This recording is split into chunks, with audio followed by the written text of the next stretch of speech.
In 2023, YSL decided to launch a brand new line of fragrances and named it MYSLF. Of course, it started with the EDP, and of course, in the years 2024 and 2025, two flankers have joined, the lineup. Today I have all of them. Let's see how they compare and which one is best for you. Of course, considering how popular they all can be suitable, but there are subtle differences that I want to share with you guys today. Let's get into it.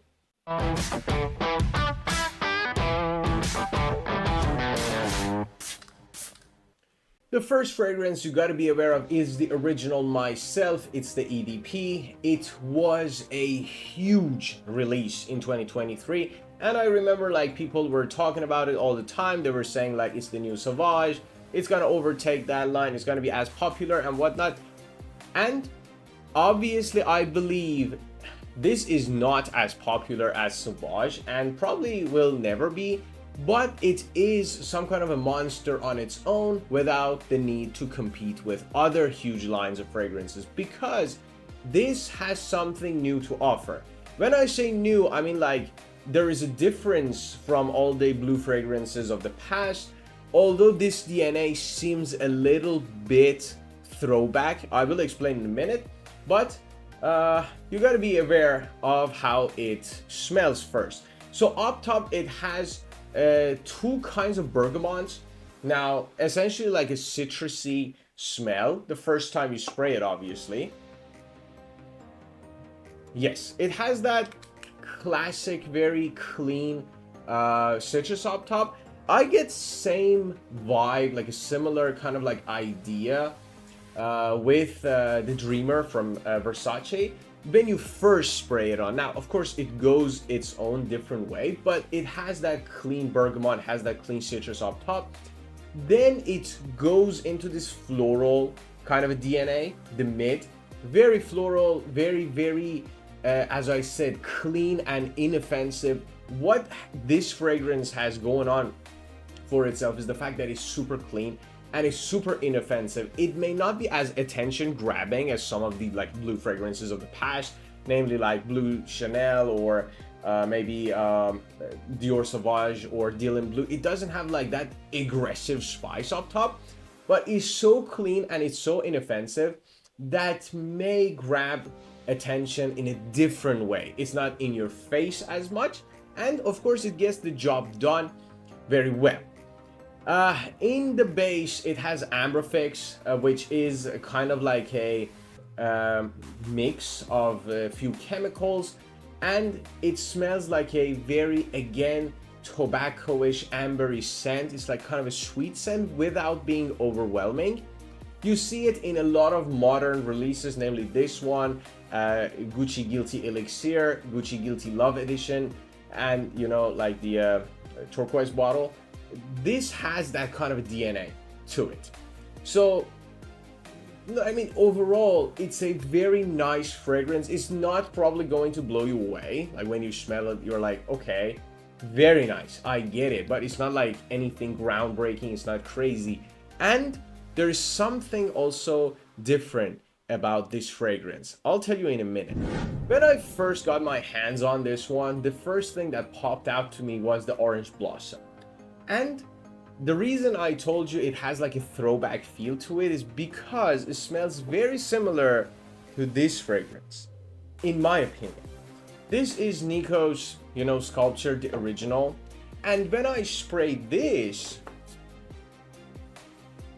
yes, it's much more synthetic. It's much more in your face and aggressive. But that orange blossom, it just, they are very similar in that case. So it is kind of doing its own thing, and it is kind of a different take on modern hyper popular men's fragrances, but it is using elements from those that lived before it, and I guess that is a positive thing. All in all, this is very, very good actually.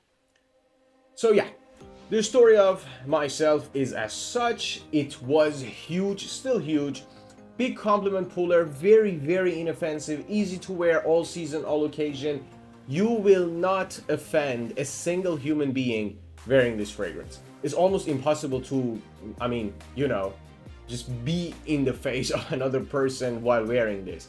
Subtle, smooth, floral, beautiful scent overall. I am not the biggest fan of the fact that it is very safe, but at the same time, you will offend, as I said, nobody. So if you want a fragrance that is, you know, chill, relaxing, soothing, and very, very well done, get the original. Still works. In terms of performance, absolutely no complaints. On my skin, it lasts around 6 hours, 6-7 hours, but I mean, like, it is a designer fragrance, light and airy and floral. So I guess, you know, I mean, you cannot complain. Although that Ambrofix, you know, that kind of like a very, it's not very sweet, but like that sweet backbone lingers a little bit. However, it's not like a monster performer by any means. It is, as it says, like every day, maybe it lasts you like a working day. That'll be enough. Projection also light, it's not in your face, as I said, not aggressive, but it does project enough so that people feel pleasant around you, and you know, they're like, okay, this guy is not, you know, killing us with his perfume. So that's actually a good thing. 2024 came with a banger. This is MYSLF Le Parfum. I believe this was to, you know, repair and improve on the weaknesses that the original had, because this one does things a little bit differently. I like this one a little bit better. So it opens up with pepper and a lot of spice. They kept the mids same, so it's still orange blossom, it's still floral, but it is a little bit more sophisticated. Starts a little bit more aggressive, starts a little bit more attention grabbing with that black pepper up top. It goes into its floral nature, but the main difference happens in the mid. It's much more sweeter. It has vanilla, it has amber, and it's a tad bit more masculine. It has patchouli, which, you know, makes the whole package much better suited to, you know, the general population, I would say. Sure, it may not be as versatile as like the original, because in summer it's a little bit harder to pull this one off, but you know, when you consider everything, this is even more mass appealing. And of course, it is an improvement both in terms of scent. It's a little bit more sophisticated, as I said. It's not like as, how say, like safe as the original. And it also keeps that MYSLF DNA very well, so you don't actually have to search for the original over this one. It doesn't, you know, like go completely different way. No, it's still MYSLF, still carries that, you know, DNA with a little bit more sophistication, and it's a tad bit more masculine at the same time.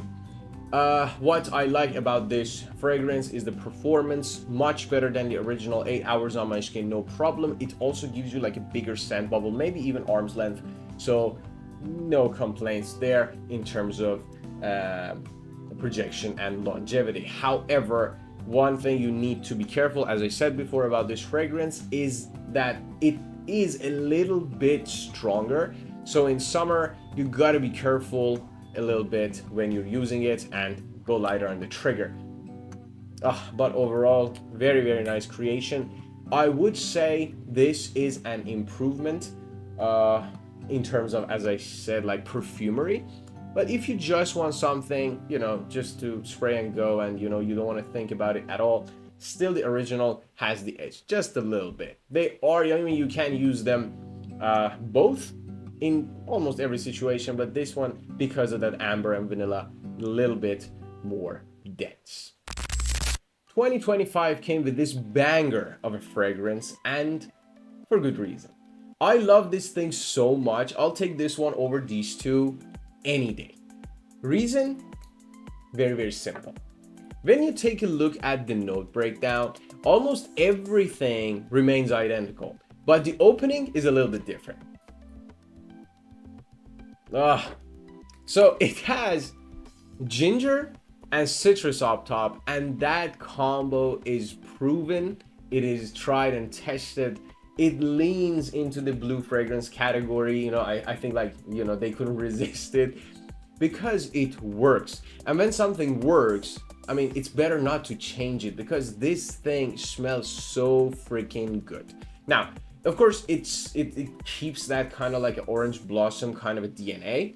It goes its own way a tad bit differently though. So what it has, of course, it has that, you know, the blue opening, ginger citrus, but it also adds cardamom. So it has that warmth up top a little bit. You know, it gives you that kind of like a attention grabbing aggressiveness. I don't think like they're actually trying to do that, but they're actually doing it. I don't know like if it's intentional, if they really want to lean into like the blue fragrance category or no, but this one does it. And God, it's so good. And when and as you can see, my bottle is a little bit weird, you know, this wiggles a little bit. I can kind of like, yeah, oh well, shouldn't be like this, but anyways, this one, of course, in addition to the orange blossom, as it is, you know, the backbone of the DNA, it ties the whole thing together. It also has some floral notes. It doesn't specify what kind of floral notes they're talking about, but they make it a little bit more mass appealing. So when I think about something that a younger guy can pull off or a younger crowd would love, actually, I think of this one more than the other two. The other two are, I mean, the first one is a little bit safe. Actually, not a little bit, very safe. The second one is maybe a little bit sophisticated for some.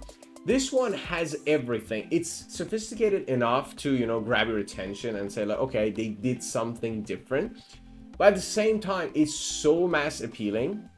It is so, you know, how say it, attention grabbing that people just automatically love it. At least I think so. So among the three, I think this is the main winner, just because it has the sophistication of the Le Parfum with the cardamom and patchouli, and it also has the mass appeal of the blue fragrance opening, you know, the citrus ginger combo. Plus, it is very modern. When I think of a modern fragrance, my mind automatically goes to something like this. It is a little bit more, how say, like aggressive, metallic, but at the same time, it has that orange blossom that, you know, continues the DNA very nicely. And you can tell it has something in common with those two. Maybe you cannot actually, you know, point it out, but when you smell all three side by side, you're like, okay, yes, they come from the same cloth, they come from the same family. But as you can see, this one is the best, and my bottle is still doing that. So yeah, guys, hopefully you enjoyed this video. I try to, you know, like bring more fragrance lines to you, and of course put them side by side and try to see which one is the best. If you enjoy this content, please consider subscribing. Helps the channel grow and I can bring more and more fragrances to you guys. If you have a question, please drop in the comment section. If not, consider subscribing if you're not subscribed to the channel. I think I said that. I say it again, sorry. And until next time, have a great day and night ahead. I'll see you in the next one.